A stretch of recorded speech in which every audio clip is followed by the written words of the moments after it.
So today I'm going to share a free lesson from inside the brand new Happy Patient project that I recorded just a month ago for new members. And I'm going to do that to hopefully put some of you off from enrolling, which seems odd, seems counterintuitive. Why would I want to do that? Well, by the end of today's video, you'll understand why. Now, I'm doing this in this 3-2-1 framework. So this is the third video, the final one this week, using that 3-2-1 series that I stole from James Clear, who wrote Atomic Habits. So we had a few days ago 3 key assumptions that you should be making with your patients to help improve your own inner monologue, your own dialogue, so that you can communicate to them from a place of trust and authority. Then we shared 2 key motivational interviewing skills that every chiropractor should be using, because you can use them to immediately get better results and have the advice you give patients go in much more easily, not get frustrated with them not getting it or not listening. Today's one, I want to share 1 key reason why you should not enroll in the Happy Patient Project.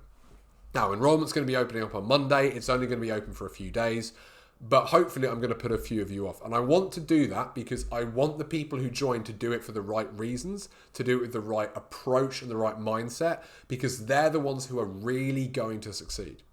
And to do that, I'm going to share this video with you on process goals versus outcome goals, or process focus versus outcome focus. So I will jump straight into that, and then I'll illustrate what I mean and why this is hopefully going to put some of you off joining the program. So I'll see you back here in a minute.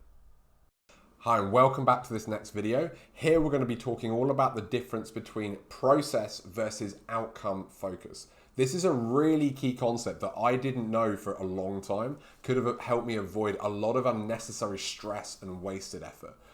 So this is really about looking at how not just the actions that you take, the things that you do, but the underlying reasons and motivations can make all the difference between you having a happy and fulfilling and thriving time in your practice, and your practice being something that is always just frustrating, it's always a grind, and could lead to things like burnout.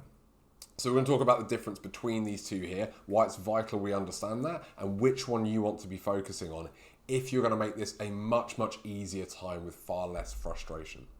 So to help you understand the difference here, we're going to imagine 2 chiropractors. It's chiropractor A and chiropractor B.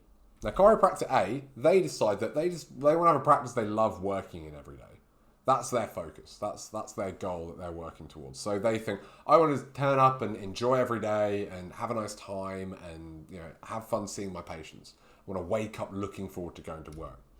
So that's chiropractor A. Chiropractor B decides they want to see 100 patients a week. They've got a number there. They've got a metric. They've got something to measure there. And that's their goal, is if I can see 100 patients a week, that's what I'm going to work towards. So what happens is we assume for this that they're both going to take the exact same steps. So they're not doing anything different. They're taking the same courses. They're training in the same things. They may be doing the same marketing, the same procedures, whatever it might be. A and B, if you looked at what they're doing, you would go, yeah, they're doing exactly the same things here. But there's going to be a difference, because chiropractor A, where they want to have a practice that they enjoy going to, anytime they get a little bit better at their job, they're going to be even happier. So they can do a very, very small thing and go, oh, I feel even better. Now I enjoy my job even more. Chiropractor B is going to be miserable every time they're not seeing 100 patients a week, because they're going to be looking at it and go like, oh, I'm not there. So it doesn't matter how many they see. If it's not 100 or it's not building that way quickly, they're going to start feeling quite miserable. So their emotional state's going to be different there. Chiropractor A is going to consistently get better day on day, week on week, doing the things that they love. They're going to see those slow but steady incremental gains that really start to accelerate. And they're going to see that in doing something they really enjoy. Chiropractor B will fall into a boom and bust cycle. They're going to be really fed up that it's not happening and it's not happening now. They're going to try things to try and jump up, and they're going to put a lot of effort in, and then it's going to crash. So they're going to see this big up and down cycle that's very, very demotivating. Chiropractor A is going to take steps, and then they're going to go and live the rest of their life happily. They will go to work, they will enjoy it, they will do the things to make it even better. Then they will go home and enjoy life outside of practice. Chiropractor B is not going to do that. They're going to take the same steps, but then obsessively stare at their diary, like willing it to get busy. They'll be checking it all the time, going, has someone else booked in? How are the numbers? How are the numbers? They're going to be thinking about this all the time. They're not going to be able to switch off and enjoy their life when they're at the clinic like Chiropractor A does. Chiropractor A is also, they're going to have a thriving practice. They'll see the patients they want to. They'll have the desire, the energy, the skill to grow more in whatever direction that they choose. They're going to have a practice that's doing really, really well, and they're going to be able to invest that time and energy by feeling good and loving what they do into being even better. Chiropractor B is still going to be miserable. They're going to hate practice eventually because they're going to be frustrated that it never happens fast enough. They're burnt out. They're seriously considering quitting. There's just a lot of energy, a lot of emotional fuel being burnt there, and they're still not happy. Very, very different outcomes there. Over time, what you'll see as well is that Chiropractor A, they fell in love with the process. They focused on the B in Be Do Have. Who do I want to be? And they learned to love that process of being that kind of practitioner. They fell in love with the everyday. Chiropractor B, on the other hand, they just focused on the outcome. They started with have. I want to have a busy diary. I want to have 100 patients a week. So they looked at this objective measure and decided that's what I want to have. Even when they achieve that though, it comes at great cost. Even if the Chiropractor B gets there and has 100 patients a week, there's been a lot of emotional energy and frustration and difficulty. It's like driving with a handbrake on all the time. It's not a nice way to get there, and they're probably feeling exhausted. And you know the worst part of it is, they hit those 100 patients a week, they'll get a dopamine hit, they'll feel good, they'll go out and celebrate. The next day they turn up to work, they want 110. This is human nature. This is what we do. As soon as we have an objective measure for something, as soon as we have a number that's an outcome we're aiming for, we hit that. Very often it's not even 24 hours. We immediately start thinking, well, now I want to be even better. And all that effort and energy that went into seeing 100 patients a week has to be maintained, but now you've got to put in even more just to get that next dopamine hit so that for 12 to 24 hours, you feel happy, you feel you are the practitioner you want to be. That is the danger of falling in love with the outcome. That is the danger of focusing on have. And we can avoid all of that if we start with the B. Focus on the process. Fall in love with the actual qualities that you want to have in your life now. That's what focusing on B means, is have these qualitative goals about, I want to be happy, I want to be fulfilled, I want to be an expert, I want to be somebody where stress isn't a big part of their life, I want to be relaxed, whatever it might be.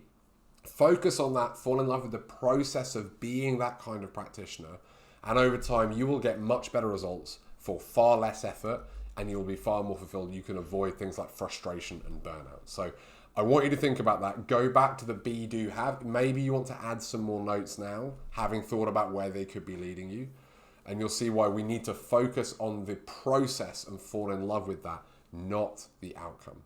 So have a think about that. Go back to the workbook potentially. Have a think if you want to add anything more.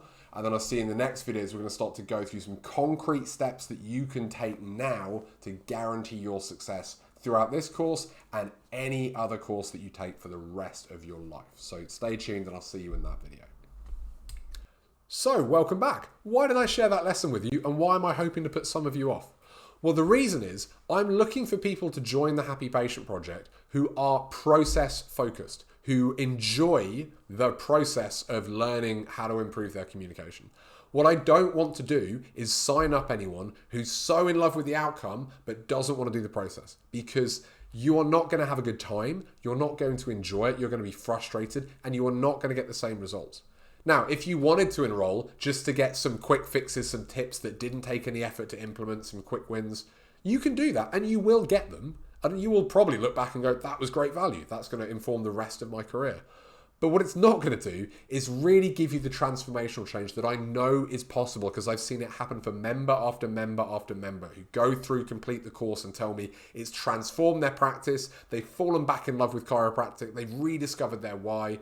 Those are the people I want to work with, because they're people who fell in love with the process. They focused on that process of every day being a bit better, everyday learning. Those are the ones that I love working with. In all honesty, if that's not you with this particular topic, that's fine. Keep your money, ignore the emails next week. Doesn't mean you can't enroll later on. It doesn't mean that you can't join when we reopen down the line. It doesn't mean you might not change your focus. It just means now's not a good time. That's absolutely fine. It is an investment, not just money, but time. And I don't want to waste any of your time. I know that we all have so little time day to day anyway. So hopefully that makes sense. And there's a few of you watching who might have been put off and gone, you know what, sounds good, but I just want the outcome. I don't really want the process right now.